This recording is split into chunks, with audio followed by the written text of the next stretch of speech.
Welcome to today's Explainer. Okay, let's jump right in because honestly, the sheer scale of today's news cycle is just massive. We are looking at a day defined by seismic global power shifts, absolutely jaw-dropping fluctuations in tech market valuations, and the kind of rapid international realignments that are going to ripple out for years. If you want to understand exactly how our geopolitical and technological landscapes are changing in real time on this Tuesday, June 23, 2026, you are in exactly the right place. To help us make sense of all this, here's our roadmap for today. We're starting with high-level power shifts, followed by some vital global briefs. Then, we'll pivot over to tech and markets, check in on health and hazards, and finally, wrap things up with sports and tomorrow so you know exactly what to keep an eye on next. All right, let's kick things off with Section 1, Power Shifts, because some heavy geopolitical movements are totally dominating the morning. So, the political landscape in the UK is literally shifting beneath our feet. British Prime Minister Keir Starmer has officially called it quits. He resigned following some serious approval struggles and intense internal pressure from his own Labour Party. And stepping right into that vacuum, former Manchester Mayor Andy Burnham, who is already consolidating support super fast. Because of this incredibly rapid transition, the UK is now bracing for what could be its 7th Prime Minister in just a single decade. 7th! It's a pretty wild moment of ongoing leadership turnover. Moving stateside, today's high-stakes New York Democratic primary is shaping up to be a massive proxy battle. On one side, you've got progressive anti-war factions, and on the other, establishment center candidates. Think of this race as a critical test, a real referendum on the party's entire foreign policy platform heading into the 2026 midterms. The outcome here is absolutely going to signal which direction the political base is moving. And you know, domestic politics and global diplomacy are just completely intertwined right now. In the House, they just passed a non-binding war powers measure calling for the withdrawal of U.S. forces from hostilities with Iran. It's a clear signal of growing bipartisan frustration over legal boundaries. Meanwhile, on the campaign trail, President Trump is switching up his endorsement strategy. He's focusing on safe Republican strongholds early in the cycle to guarantee a solid legislative majority rather than risking messy primary battles. And internationally, Secretary of State Marco Rubio is actively touring the UAE, Kuwait, and Bahrain. He's working to get strategic partners aligned on the U.S.-Iran Memorandum of Understanding, even while those nuclear monitoring disputes in Tehran are still totally unresolved. Which brings us to Section 2, Global Briefs. Let's do a quick flyby of some major international developments reshaping global security and logistics. Okay, global logistics are reacting practically in real time to diplomatic changes. That massive shipping bottleneck in the Strait of Hormuz, it's finally clearing up as commercial vessels restart their transits thanks to the temporary lifting of U.S. oil sanctions. Over in the Caribbean, Cuba is dealing with intense energy shortages and heavy U.S. sanctions pressure, so their National Assembly just approved emergency structural reforms, opening major sectors to private enterprise. That's a huge shift. In Europe, EU reps are actually sitting down with Taliban officials in Brussels to negotiate streamlined deportation procedures for Afghan nationals. Human rights groups are sharply criticizing the move, but the EU is defending it as an operational necessity. And over in Eastern Europe, Ukraine's military confirmed a successful deep strike drone operation that completely neutralized a critical Russian supply rail bridge in Crimea. That is going to severely complicate Russian replenishment lines. Now let's pivot from the physical movement of goods and militaries over to the digital and financial realms with Section 3, Tech and Markets. I really want you to just take a second and look at this number, $600 billion. That is the amount of paper valuation that was just completely erased from SpaceX. Their shares tanked 16.4% on Monday after the aerospace giant announced a massive $20 billion corporate debt issuance to finance ongoing infrastructure development. Now, to be fair, the equities are still trading well above their initial offering price, but wow, that is a jaw-dropping market correction for a single trading day. And look, that SpaceX pullback didn't just happen in a vacuum. The broader tech sector definitely felt the drag of Monday's close. We saw the Nasdaq Composite drop 1.3% and the S&P 500 slip 0.4%. What we're seeing here is institutional investors actively moving their money.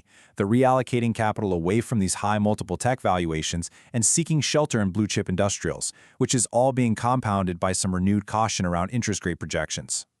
Meanwhile, the frontier AI race, it is moving at absolute breakneck speed. Just 13 days ago, Anthropic launched Claude Fable 5, while today, that model transitions to a fully paid tier. But here's the catch. Because of recent federal export directives that temporarily took those models offline, users realistically only got about 4 or 5 days of complimentary product availability. Looking ahead to the end of the month, Google is nearing its self-imposed June deadline for the Gemini 3.5 Pro launch. This is their high-end reasoning model, and it boasts an industry-leading 2 million token context window. And these AI tools aren't just fun experimental launches anymore. They are becoming core corporate infrastructure. Samsung Electronics has officially greenlit a massive global rollout of OpenAI's ChatGPT and the Codex coding assistant across its entire workforce. Actually, it's not even a pilot program. This is one of the largest corporate adoptions of frontier AI models we've seen to date. They are fundamentally rewiring how their global enterprise handles internal tech and operational workflows. A total game changer. Let's bring things back down to the human level in Section 4, Health and Hazards, to look at how corporate policies and severe natural events are impacting our daily lives. So this corporate restructuring we've been talking about is also bleeding into a growing healthcare bottleneck. Right now, there is sky-high demand for GLP-1 weight loss medications, but patients are hitting a massive bureaucratic wall. Commercial insurance exclusions for these drugs are rising fast. It's forcing patients into incredibly complex corporate appeals and pushing them toward manufacturer discount programs. The unfortunate reality the data is showing us, access to these treatments isn't really based on medical need alone anymore. It's increasingly and heavily dependent on just how generous your specific employer's health plan happens to be. Shifting gears to a much more somber note, we're tracking two severe, deadly events internationally today.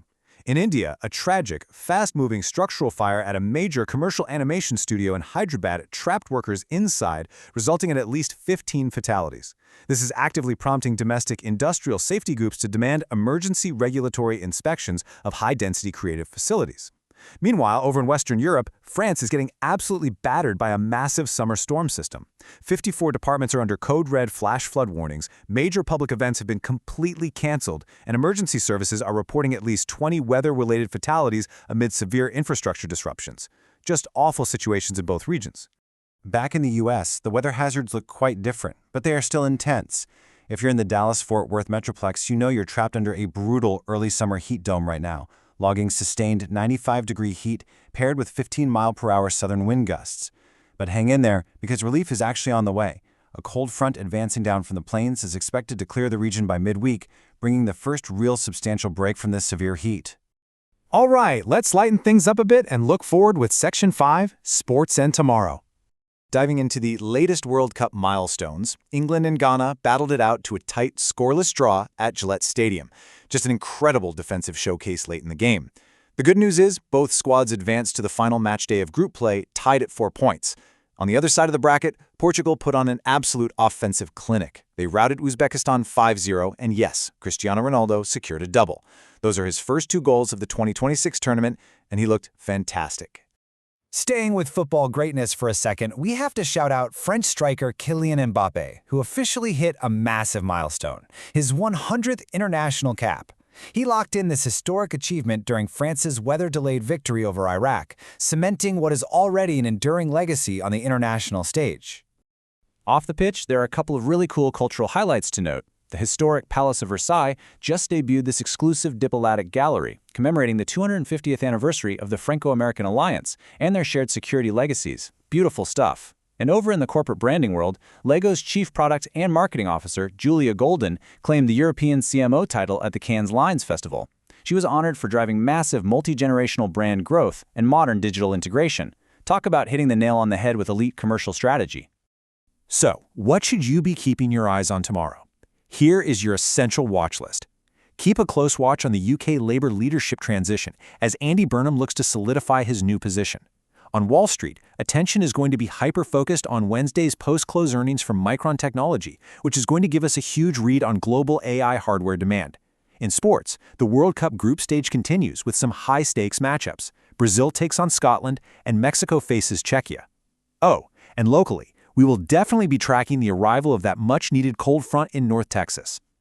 Which brings us to our final slide, and a crucial question I want to leave you with. When you step back and look at today's explainer, with global political leadership turning over, massive tech fortunes vaporizing in a matter of hours, and corporate AI boundaries shifting from experiments to everyday global operations, it is obvious the world is moving and incredibly fast.